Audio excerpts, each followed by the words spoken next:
A primeira pergunta de hoje é do ouvinte Silva. Ele ligou no programa anterior perguntando ao pastor quem foi Juan de Valdez, pastor. São poucas e vagas as notícias que temos dos seus primeiros anos. Estudou em Alcalá de Henares e, em princípio de 1528, iniciou correspondência com Erasmo de Roterdã. Por esta altura entrou ao serviço Diogo Lopes Pacheco e Porto Carreiro. O segundo Marquês de Vilhena, período decisivo na sua formação religiosa. Ao publicar seu primeiro livro, intitulado Diálogo da Doutrina Cristã, Alcalá de Henares, 1529, foi denunciado à Inquisição, razão pela qual decidiu mudar para a Itália, onde viveria até o fim da sua vida. Chegado à Itália, inicialmente foi gentil homem de capa e espada na corte do Papa Clemente VII. 1534 estava em Roma e um ano depois em Nápoles, em ambos os lugares como agente político do imperador Carlos V. Mas teve de ser por pouco tempo, uma vez que foi vítima da reação anti-erasmistas da Inquisição Espanhola. Em Nápoles, conviveu com Garcilaso de la Vega, membro da Academia Pontaniana. Nos anos seguintes, e até a sua morte, escreveu copiosamente considerações piedosas, obras de exegética, traduções parciais da Bíblia e alguns diálogos destinados a esclarecer conceitos e ampliar as discussões que mantinha com os seguidores das suas doutrinas religiosas na tertúlia que manteve em sua casa. Um verdadeiro ciclo de reformadores e de estudo religioso. Todos estes manuscritos foram preservados e transmitidos pelo mais conhecido dos seus discípulos, Júlia Gonzaga. Muito bem, nós temos uma pergunta aqui, NQI, a pessoa não quer se identificar, mas está perguntando sobre dízimos e ofertas, pastor. Diz aqui, as pessoas que não dão o dízimo e as ofertas vão para o céu ou serão impedidas de entrarem no céu? Aí ele diz aqui, olha, eu não quero dar o nome da denominação, mas eles dizem que não precisa dar o dízimo, pastor. Que denominação deve ser essa, pastor? Nós queremos dizer o seguinte, que no capítulo 23 de Mateus, Jesus tece um comentário desairoso contra os líderes religiosos, conhecidos como fariseus, doutores da lei. Era a elite religiosa em Jerusalém, nos dias de Jerusalém. Contestavam muito o Senhor Jesus Cristo e aparentavam ser muito religiosos. Oravam nas esquinas das ruas, e a oração genuflexa, aquele abaixa a cabeça, levanta a cabeça, que é característico do judeu. Quando davam esmolas, tocavam trombetas, para todo mundo saber que eles estavam dando esmolas. Quando jejuavam, não lavavam o rosto, não penteavam o cabelo, para mostrar ao povo que estavam jejuando. E Jesus notou então muito fingimento desse grupo, e no capítulo 23 ele fez várias reprimendas à prática desse grupo. Tinham até a audácia de percorrer caminhos distantes, subir morros, descer morros, para fazer um prosélito, quer dizer, um aderente do grupo deles. E Jesus disse claramente, depois de torná-lo aderente ao grupo de fariseus, doutores da lei, ele então, disse Jesus, tornava aquela pessoa 2 vezes mais digna do inferno do que antes deles terem chegado. Então veja que tem muita religiosidade aparente, que parece ser, mas não é, e mormente em determinadas igrejas que se mostram assim severas na sua disciplina, mas cuja doutrina não tem apoio na Bíblia Sagrada. Agora vou ler para o meu ouvinte uma reprimenda de Jesus sobre esse grupo religioso e mostrando como é que se devia ser fiel a Deus, tanto nas coisas mínimas como nas coisas altas.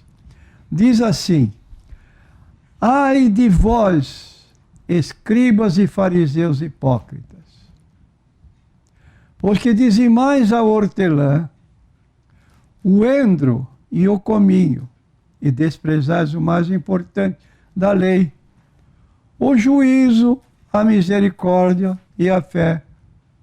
Deveis, porém, fazer estas coisas e não omitir aquelas. Ora, qualquer pessoa que entenda o português, na parte final do versículo, pergunto, Jesus está condenando quem dá dízimo? Ou está recomendando que ele faça o seu dever maior, mas não esqueça do menor? Então, os judeus eram tão meticulosos que davam dízimo de sementes. Dizimais a hortelã, o endro e o cominho. Que valor material tem isso? Ainda hoje na feira, você vai lá, às vezes se pega até de graça. Mas eles eram tão zelosos pela lei que eles faziam isso. Só que o mais importante da lei era deixado de lado: o juízo, a misericórdia e a fé. Então, dentro do ensino de Jesus, dizia ele a esses fariseus: deveis, porém, fazer estas coisas. Quais? Fazer o mais importante da lei: o juízo, a misericórdia e a fé. E não omitir. A palavra omitir que significa não deixar de praticar aquelas, ou seja, o dízimo da hortelã, do endro e do cominho. Você não pode dar um dízimo alto, dá um pequeno. Mas dá a Deus o que é de Deus e a César o que é de César. Deus tem direito sobre nossas vidas. Foi o que Davi disse na sua oração, quando viu o povo trazer uma contribuição muito grande que já sobrava para a construção do templo. Ele disse a Deus agradecido: nós te damos do que tu nos dás. Ora, precisamos ter saúde, inteligência, oportunidade de trabalho para ganhar dinheiro, para sustentar a família. Quem promove isso para nós? É Deus. Logo, eu não vou ser mesquinho de negar o meu dízimo. Proporcionalmente, como a palavra diz, dízimo é 10.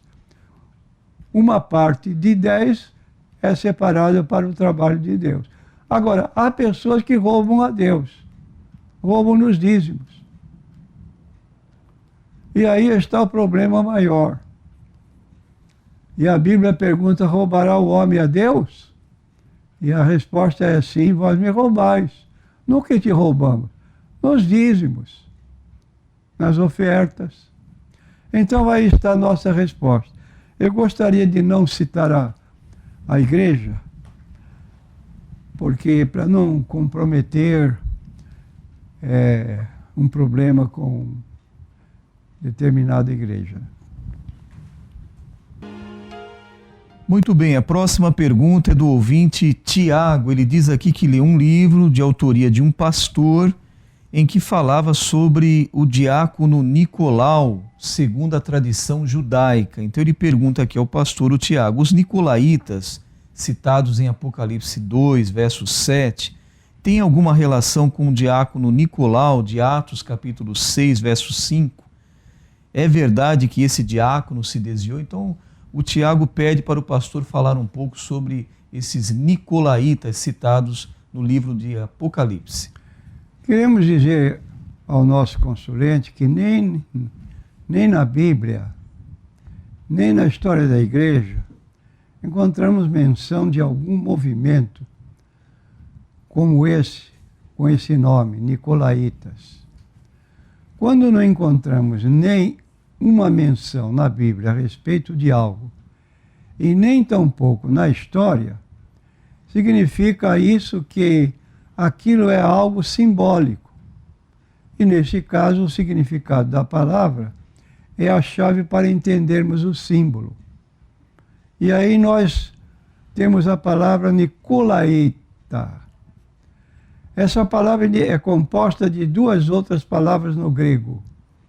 Primeira, Nikos. Segunda, Laikos. Nikos significa conquistador, dominador. E Laikos significa o povo comum. Então, o significado de Nicolaitas é dominadores do povo. O significado do nome aponta, então, para o clericalismo dentro da igreja. Se queremos ser vencedores, devemos rejeitar a obra dos nicolaítas, ou seja, a obra do clericalismo.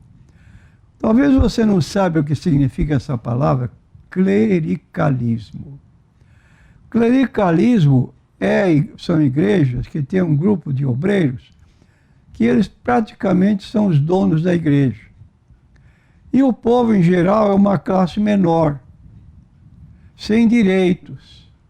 Então, uma igreja com esse tipo de domínio, clericalismo, aqueles clérigos, os líderes, que estão com nomes, às vezes, com títulos honoríficos, para sobressair sua importância. Por exemplo, hoje, nós temos pastores que não aceitam mais serem chamados de pastores. Querem um nome mais excelente, mais nobre, e resolveram então criar um título apóstolo. Não me chame de pastor, me chame de apóstolo. Ele está mais elevado, mais acima dos demais. Ele é o cabeça dos pastores, porque ele é apóstolo. Então teremos cuidado com esse tipo de forma de dirigir, de pessoa que tem nobreza no seu cargo, e os outros que não têm nenhum título ficam na sujeição de obedecer intransigentemente aquilo que for determinado. Não é próprio isso para uma igreja. O pastor tem responsabilidade, está na Bíblia. Ele tem que cuidar do rebanho que está sob o seu cuidado. E se não cuidar direito, ele vai responder diante de Deus. A próxima pergunta é NQI Mulher. A nossa ouvinte não quer se identificar, mas fala aqui a referência de Amós 5:8 e pergunta ao pastor o que quer dizer o 7 estrelo e o Órion, pastor, dessa citação de Amós 5:8. Muitos anos antes de Davi, desde o tempo dos patriarcas, os céus já eram observados. Em resposta à pergunta de Jó, no capítulo 9, versículo 9, o Senhor lhe questiona sobre as constelações, especificamente a do 7 estrelo e de Órion. Então, o que nós temos aí está no livro de Jó, capítulo 38, versículo 31. Constelação é um grupo de estrelas que torna aquele lugar mais brilhante. E Órion também. É outro conjunto de estrelas. E séculos mais tarde, sua palavra, através do seu profeta Amós, exorta um povo idólatra a ter cuidado com essa condição de especificar essa posição de ter um domínio sobre os outros. E através do profeta Amós, ele exorta um povo não buscar as constelações como meio de adoração. É a prática de astrologia. Pessoas que consultam os astros e ali então vivem naquela dependência de adivinhação e estão envolvidos com o ocultismo. De modo que o povo contemporâneo de Amós, o profeta de Deus, vivia ligado nessas duas constelações, Sete Estrelas e de Órion. E aí a palavra repreensiva da parte de Deus através do seu profeta. A próxima pergunta é da ouvinte Juliana. Ela fala aqui sobre a citação de levou cativo o cativeiro. E ela diz, são os justos do Antigo Testamento, profetas, os que criam. Só que o pastor, a Juliana está citando aqui que o pastor dela, acredito que esteja o pastor dela, disse que não era o Velho Testamento e que nenhum está no céu. Na verdade, estão no seio de Abraão ainda. O que dizer, pastor?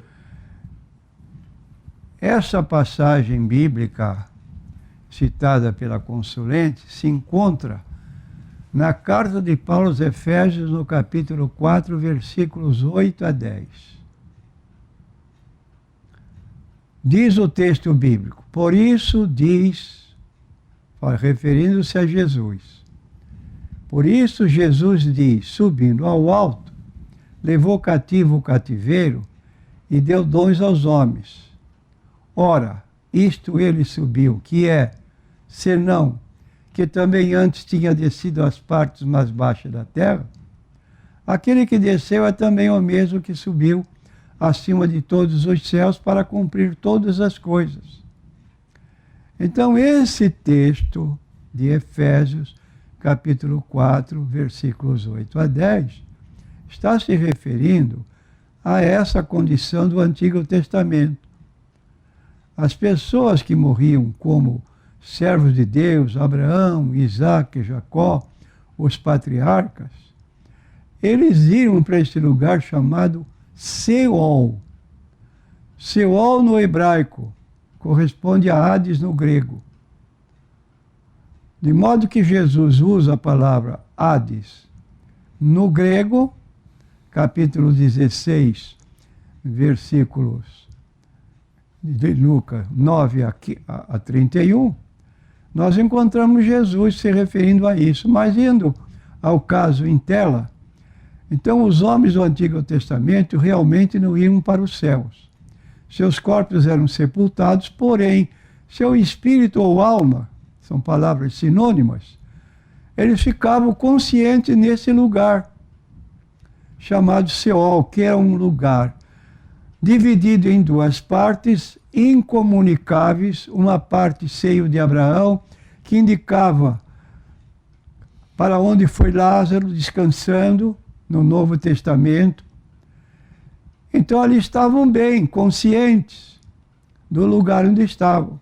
Já este Seol tinha um abismo no meio que separava de outro lugar, que é a palavra inferno. Quando o rico morreu, ele pediu, Pai Abraão, tem misericórdia de mim. Manda que Lázaro molhe na água a ponta do dedo e me refresque a língua, porque eu estou atormentado. Ele estava onde? Estava no inferno. Então os santos do Antigo Testamento, quando morriam, iam para o Seol, seio de Abraão. Estavam conscientes e descansando. Os que morriam fora do propósito de Deus iam para o Seol, inferno, enquanto o corpo ia para a sepultura. Sepultura no hebraico, kever kevurá. Sepultura no grego, tafos, minema, menemeio. Não confundir uma coisa com a outra. Porque há pessoas que propositadamente falam que Sheol é a sepultura. Ele sabe que está enganado, porque ele reconhece que existem palavras específicas, que, como nós mencionamos, tanto no hebraico quanto no grego. Então, quando Jesus esteve aqui, diz no capítulo 2 do livro de Atos 27, o seguinte: pois não deixarás a minha alma no Hades. Jesus estava usando para si uma profecia que está no Antigo Testamento, no livro de Salmos.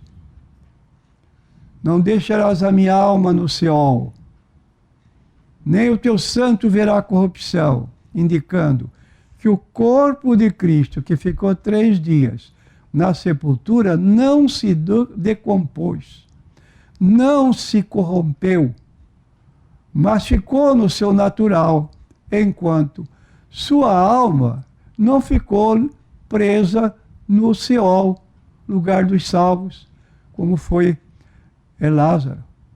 Estava consciente. Dali Jesus foi então para o local dos santos do Antigo Testamento, que estavam no mesmo lugar, e os levou agora para o céu, significando que a partir da ressurreição de Cristo, nenhuma pessoa que morre crente em Jesus vai para o Seol ou Hades, lugar dos perdidos. Ele vai para esse lugar de felicidade, e agora este lugar está no céu, que é chamado paraíso. O primeiro que tomou assento no céu depois de ressuscitado Jesus foi Estevão, o diácono. Está lá no capítulo 7 do livro de Atos dos Apóstolos, quando sofria pedradas, levantou os olhos para o céu e disse: vejo os céus abertos e o Filho do Homem sentado à direita do Pai. E deu um brado: Senhor Jesus, recebe o meu espírito. E foi estar com Cristo lá no céu. E o crente, quando hoje morre, ele vai estar com Cristo. Para mim, o viver é Cristo e o morrer é ganho. Por quê? Porque vou estar com Cristo. Muito bem, então o pastor já aproveitou e respondeu a segunda pergunta da ouvinte Juliana. Quando morrermos, para onde vamos? Seio de Abraão ou céu? Então o pastor já, nessa primeira resposta, já englobou essa segunda também, pergunta da nossa consulente. Então, rapidamente, nós temos a pergunta aqui do Carlos: quem canoniza uma pessoa a santo? É o homem ou Deus? Vejo a Igreja Católica canonizando várias pessoas. Isto é certo, pastor?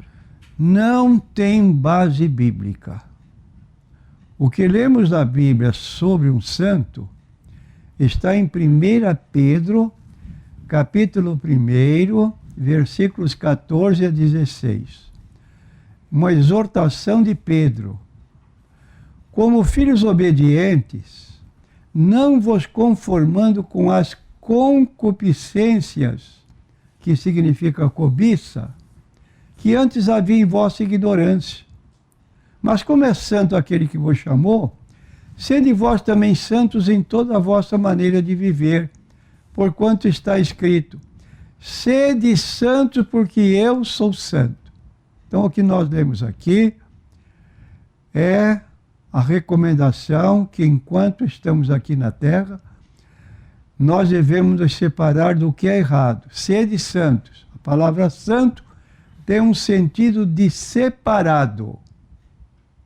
E quando Paulo escrevia as igrejas por ele formadas, depois deixava essas igrejas, ia para outros lugares, e de lá escrevia suas epístolas, ele dizia na sua saudação inicial, por exemplo, um exemplo aqui do 1 Coríntios, capítulo 1, versículos 1 a 3. Está escrito, confira na sua Bíblia: Paulo, chamado apóstolo de Jesus Cristo, pela vontade de Deus e o irmão Sóstenes. A igreja de Deus que está em Corinto, aos santificados em Cristo Jesus, chamados santos. Não se trata de canonizar um ou dois ou três líderes, mas a igreja em si, os componentes ou os membros, eram chamados de santos. E o que é um santo? Santo é uma pessoa que se separa do pecado, do erro, para servir a Deus. Foi o que Pedro declara na sua primeira carta. Está escrito, sede santos porque eu sou santo. Não está dizendo, sede santos como eu sou santo. Deus é absoluto, nós somos relativos, logo não podemos chegar ao critério do próprio Deus. Então, humildemente, podemos ser chamados santos sem canonização, sem fazer milagres, porque estamos servindo a Cristo.